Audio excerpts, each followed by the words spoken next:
स्थानम के तीसरे स्थान में कहा गया है, टीवी है काले पन्नट्टे तंजहा तीए पड़ुपन्ने अनागई। तीन प्रकार का काल होता है, अतीत, प्रत्युत्पन्न, अनागत। हमारी दुनिया में काल और क्षेत्र ये दो ऐसे तत्व हैं, इनके बिना कोई काम हो नहीं सकता। कोई काम करना है तो समय तो चाहिए करने के लिए, समय नहीं है तो काम होगा कैसे। और काम करने के लिए कोई क्षेत्र स्थान भी चाहिए तब काम होगा। न समय मिले और न स्थान मिले तो काम होगा कैसे। तो द्रव्य, क्षेत्र, काल, भाव ये चार चीजें हैं। किसी बात को जानने के लिए इन चारों दृष्टियों से ध्यान दिया जाए तो उस वस्तु के बारे में अच्छी जानकारी मिल सकती है। 6 द्रव्यों का विवेचन किया गया है। द्रव्य, क्षेत्र, काल, भाव और साथ में गुण को भी जोड़ा गया कि द्रव्य क्या है, उसका क्षेत्र कितना है, काल कितना है, भाव क्या है, गुण क्या है। जैसे उदाहरण के लिए हम जीवास्तिकाय जीव को लें तो जीवास्तिकाय द्रव्यतः यानी संख्या में कितने हैं, द्रव्यतः कितने हैं जीवास्तिकाय। तो जीवास्तिकाय में अनंत जीव होते हैं, अनंत जीव, अनंत सारे के सारे जीव हैं, वे जीवास्तिकाय के अंतर्गत हैं। तो जीवास्तिकाय द्रव्यतः, क्योंकि वो जीवास्तिकाय एकाकार नहीं है। धर्मास्तिकाय, अधर्मास्तिकाय, आकाशास्तिकाय एकाकार हैं, इसलिए वे द्रव्यतः एक हैं। धर्मास्तिकाय पूरा एक अखंड फैला हुआ है, वह द्रव्यतः एक है। अधर्मास्तिकाय भी द्रव्य से एक है। आकाशास्तिकाय पूरा लोक अलोक सारा एक है। परंतु जीवास्तिकाय एकाकार नहीं, अलग अलग जीव हैं, वे संख्या में अनंत हैं। इसलिए जीवास्तिकाय द्रव्यतः अनंत है। अब क्षेत्रतः जीवास्तिकाय है कहाँ, स्थान कौन सा है, तो लोकाकाश, लोक प्रमाण है। पूरे लोक में जीवास्तिकाय हैं, लोक के बाहर अलोक में जीव नहीं होते। इसलिए जीवास्तिकाय का क्षेत्र हो गया लोक प्रमाण। अब काल से कब से है जीव, कि कोई आदि अंत नहीं, अनादि काल से जीव हैं, अनंत काल, कोई अंत नहीं, हमेशा जीव रहेंगे। जीवास्तिकाय हमेशा थी या था, है और हमेशा रहेगी या रहेगा, यह काल हो गया। भावतः क्या है, भावतः है वह अरूप है, अमूर्त है, उसके जीवास्तिकाय के रूप नहीं होता। उसका गुण क्या, उसका मूल एक स्वरूप क्या, गुण क्या, वह चैतन्य गुण, उसमें चेतना होती है, उपयोग होता है, यह गुण हो गया। अर्थात किसी चीज को जानने के लिए द्रव्य, क्षेत्र, काल, भाव इन चारों से विवेचन किया जाए, उस वस्तु का सर्वांगीण या बहुअंगीण एक स्वरूप सामने आ सकता है। तो काल एक ऐसा तत्व है जो जीव जगत से, पुद्गल से, सारे पदार्थों से जुड़ा हुआ होता है। प्रश्न यह कहा हुआ कि काल कितने प्रकार का होता है। तो काल अपने आप में तो एकाकार है, पर वो 3 भागों में, काल कहीं टूटता नहीं कि यह काल काल के जैसे इस पुस्तक के तो मान लो कोई टुकड़े भी 2 टुकड़े कर दे, 2 भाग कर दे, ऐसे काल को तोड़ा नहीं जा सकता, परंतु हम एक कल्पना से उसको विभागों में बांट सकते हैं। तो संपूर्ण काल है, अनंत काल, उसको 3 भागों में बांटा गया है, अतीत, प्रत्युत्पन्न और अनागत। जो काल बीत चुका वह सारा अतीत हो गया, वर्तमान है वह प्रत्युत्पन्न उसे कहा गया, और जो काल अभी तक आया नहीं वह सारा अनागत काल है। अतीत भी अनंत है, अनागत भी अनंत है, और प्रत्युत्पन्न एक केवल वर्तमान समय को हम विवक्षा का विषय बनाए, वह बिल्कुल छोटे से छोटा होता है। काल, हर काल अतीत भी होता है, हर काल वर्तमान भी होता है, और हर काल अनागत भी होता है। जो काल आज अनागत है, यानी जैसे उदाहरण के लिए आज 10 अगस्त है, तो 11 अगस्त वर्तमान में अनागत है, अभी आया नहीं 11 अगस्त, तो वह अभी अनागत है। और कल वह 11 अगस्त वर्तमान हो जाएगा, फिर 12 अगस्त का दिन आएगा तो 11 अगस्त अतीत में चला जाएगा। तो हर काल कभी अनागत होता है, कभी वह वर्तमान प्रत्युत्पन्न बन जाता है, और फिर कभी वह अतीत के गर्त में गिरता है, नीचे से नीचे, आगे से आगे वो अतीत होता रहता है। तो अतीत कभी वर्तमान नहीं बनता, वर्तमान कभी अनागत नहीं बनता, किंतु अनागत है वह कभी वर्तमान भी बनता है, और अनागत कभी फिर अतीत भी बनता है। जो अतीत है वह कभी वर्तमान भी था, प्रत्युत्पन्न भी था, वह कभी अनागत भी था, पर आज वह अतीत में चला गया, अब वह वापिस कभी वर्तमान बनने वाला नहीं, अनागत बनने वाला नहीं। तो ये काल के 3 विभाग हैं, अतीत, प्रत्युत्पन्न यानी वर्तमान, और अनागत यानी भविष्य। अब हमें इस विषय में अध्यात्म की दृष्टि से ध्यान देना है। पाठ आता है, अयीयम परिक्कमानि परुपन्नम संबरेमि अनागयम पच्चक्खानि। अतीत काल से हम प्रतिक्रमण करें। कैसे? अतीत में कोई दोष हो गया है, कोई गलतियां हो गई है, अब उनसे लौट जाएं। परिक्कमामि, परिक्कमामि प्रतिक्रामामि, यानी मैं लौटता हूं, जो किया अब उससे निवृत्त होता हूं, लौटता हूं। तो अतीत में किए गए पापों से हमें प्रतिक्रमण करना चाहिए, लौटना चाहिए, यानी उनको छोड़ देना चाहिए, अब आगे नहीं करना। तो आगे नहीं करना, तो अतीत में किया वहां से लौट गए, अब परुपन्नम संबरेमि, अब मैं संबर करता हूं, यानी अब मुक्त हो गया उस पाप से, मैं समृद्ध हो गया हूं।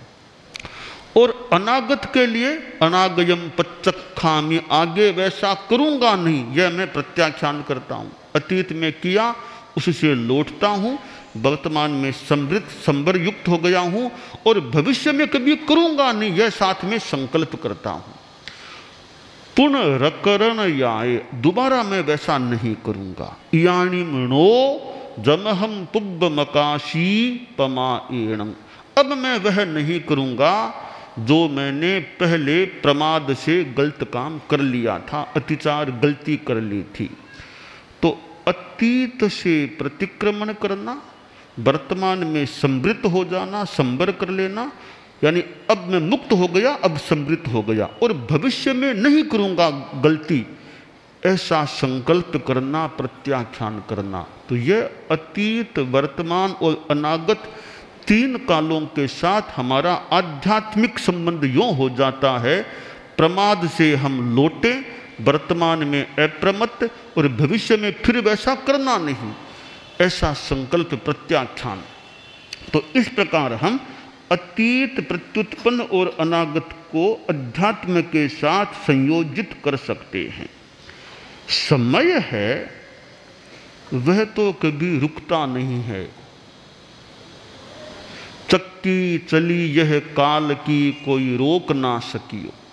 यह काल की चक्की ऐसी चलती है, इसे कोई रोक नहीं सकता। जैसे ये पंखा अभी चल रहा है, कितना तेज गति से ताड़ियां घूम रही हैं। पंखे को तो फिर भी आदमी रोक सकता है, स्विच ऑफ कर दे, रोक दे, पर काल की चक्की घूमती है, चलती है, उसको रोकने की शक्ति दुनिया में किसी में नहीं है। तो काल बीत रहा है, समय का हम उपयोग अच्छा करें, इस पर आदमी को ध्यान देना चाहिए। जीवन भी तो बीत रहा है, जीवन के काल का हम क्या उपयोग कर रहे हैं। हमारा जीवन है, उसको भी 3 खंडों में बांटा जा सकता है। जैसे काल को 3 भागों में बांटा गया, अतीत, प्रत्युत्पन्न और अनागत, वैसे जीवन काल को भी 3 खंडों में बांटा गया है। प्रथम याम, मध्यम याम और पश्चिम याम। प्रथम अवस्था, मध्यम अवस्था और फिर पश्चिम, आगे की, अंत की अवस्था, आगे की अवस्था। एकदम बच्चा 1 वर्ष का, वो तो क्या समझे, क्या जीवन और क्या करना, पूरा हर किसी में ज्ञान नहीं भी हो, कोई विशेष आत्मा की अलग बात है। 8 वर्ष तक का तो जीवन मान ले, बहुत ही बचपन का मान लें। हमारा यह विधान है कि 8 वर्ष पार हुए बिना मुनि दीक्षा नहीं देना। कोई भी साधु को 8 वर्ष पार हुए बिना साधु दीक्षा नहीं दी जा सकती। यह हमारा विधान है, नियम है। तो 8 वर्ष तक की तो बहुत छोटी अवस्था मान लें। 8 से लेकर 30 वर्ष तक की अवस्था, 30 वर्ष तक के जीवन का एक खंड होता है, वो प्रथम याम, जीवन का पहला खंड है वह। 30 से 60 वर्ष तक का जीवन काल का दूसरा खंड है। 60 वर्ष से फिर पूरा आगे का जीवन का तीसरा खंड है। क्योंकि वर्तमान में हम 100 वर्ष का आयुष्य मान लें, 100 भी सबको नहीं आते हैं, कोई कोई 100 पार करने वाला भी आदमी मिलता है। हम 100 को एक केंद्र बिंदु मान लें तो 8 से 30 वर्ष तक का एक कालखंड है, 30 से 60 तक का दूसरा कालखंड है, 60 से आगे का सारा तीसरा कालखंड है। तो मनुष्य को ध्यान यह देना चाहिए कि पहला कालखंड मेरा किस रूप में बीते, दूसरा कालखंड कैसे बीते और तीसरा कालखंड कैसे बीते। तीसरे कालखंड में तो धार्मिकता का ज़्यादा व्यवहार होना चाहिए। मान लें पहला कालखंड है जीवन का, उसमें तो आदमी पढ़ाई लिखाई, कॉलेज में जाए, विश्वविद्यालय पढ़े, पढ़ाई लिखाई करे, फिर शादी का समय आ जाता है। तो 30 वर्ष तक तो ज़्यादा धार्मिक क्रिया नहीं भी हो सके, ज़्यादा नहीं भी हो सके, कम से कम एक शनिवार की सामायिक तो कर ले। 30 वर्ष तक की अवस्था में भी, चाहे 20 का है, 25 का है, 18 वर्ष का है, सप्ताह में एक सामायिक करता रहे। शनिवार के शाम को 7 से 8 बजे के बीच एक सामायिक का क्रम भी चले तो 30 वर्ष तक की अवस्था में भी कुछ धार्मिकता का प्रयोग हो जाता है। अच्छा, वो अच्छा भी है, साधना भी चलती है साथ में। अब 30 से 60 तक का जीवन काल है, उसमें तो आदमी व्यापार, धंधा, परिवार को संभालना, वो काम बहुत सामने रहते हैं। 30 से 60 तक के बीच में वो तो बहुत एक जीवन का काम करने का, कि पढ़ाई लिखाई संपन्न हो जाती है 30 तक, तो जो पढ़ना, पीएचडी करना आदि आदि काम संपन्न हो सकते हैं 30 वर्षों तक। कोई ध्यान से सब 30 तक अपना से लक्ष्य काम करे तो 30 तक पढ़ाई लिखाई संपन्न हो सकती है। अब तो पढ़ाई लिखाई को काम में लेने का समय है। तो 30 से 60 तक जैसे हमारे साधु लोग हैं, हम लोग हैं, 30 से 60 है, इसमें तो घूमना फिरना, यात्रा विहार, दूर दूर की यात्रा आदि आदि सारे काम हैं। तो 30 से 60 के बीच में कोई अगवानी बन गया तो खूब व्याख्यान दो, लोगों को संभालो, धर्म ज्ञान की बातें बताओ, शास्त्र की बातें बताओ, लेखन करो। यह सारा काम 30 से 60 तक। आप लोग गृहस्थ हैं तो 30 से 60 तक मान लें, और भी धंधा काम भी करना होता है, पर जीवन में सदाचार, जीवन में सदाचार आदमी रखे। सामायिक ज़्यादा नहीं भी कर सके, रोज़ की एक वो भी नहीं, वो तो महीने में 5-7 कर लो भले, पर जीवन में सदाचार तो रखें। घोटाला, अनैतिकता, धोखाधड़ी, इनसे आदमी बचे, सदाचार का जीवन रखे, सादगी सदाचार जीवन में रखे। 60 पार हो गए, अब तीसरा खंड आ गया जीवन का। अब आदमी थोड़ा घर से कुछ निवृत्ति ले ले, क्योंकि 60 वर्ष तक तो बेटे भी हो जाते हैं, बेटों की शादी भी प्राय हो जाती होगी, तो आदमी कुछ निवृत्त हो सकता है। फिर अपना समाज में, संस्थाओं में धार्मिक काम करे, इसमें समय लगाए, और सामायिक ज़्यादा करे, रोज़ की एक सामायिक करे, कभी 2 भी कर ले, अपनी उपासन उपवास आदि भी करे, धार्मिकता में लगे, इधर व्यक्तिगत धार्मिकता में और समाज में, संस्थाओं में धार्मिक गतिविधियों में अपना योगदान दे, इसमें समय लगाए। बाद में जब लगे 75-80 आ गए, अब तो शरीर में कुछ शिथिलता आ गई, तो और ज़्यादा आत्म साधना में लगे, व्यक्तिगत स्वाध्याय, सामायिक आदि में ज़्यादा लगे। यूँ ये 3 जो जीवन के खंड हैं, इन 3 खंडों में किस खंड में क्या करना चाहिए, इस पर आदमी को ध्यान देकर पहले खंड में ऐसी जीवन शैली, दूसरे खंड में ऐसी जीवन शैली, और तीसरे खंड में ऐसी जीवन शैली होनी चाहिए। इस प्रकार अपने जीवन को 3 खंडों में बांट करके, और तीसरे खंड को फिर और भी भागों में बांट करके 60 से 70 तक एक जीवन खंड, एक उपखंड मान लें। 70 से 80 का दूसरा, 80 से 90 का तीसरा, 90 से 100 का चौथा। उसमें और ज़्यादा धीरे धीरे साधना में, तपस्या में, स्वाध्याय में, इसमें एकांत साधना, इसमें ज़्यादा जितना संभव हो सके गृहस्थ को भी लगना चाहिए। तो जो शास्त्रकार ने बताया है कि काल के 3 विभाग हैं, अतीत, प्रत्युत्पन्न और अनागत। हम इन तीनों को अपने जीवन में बांट करके, 3 खंड जीवन के बना करके उस रूप में अपना ध्यान दें। चारित्रात्माएं हैं, परम पूज्य गुरुदेव तुलसी थे।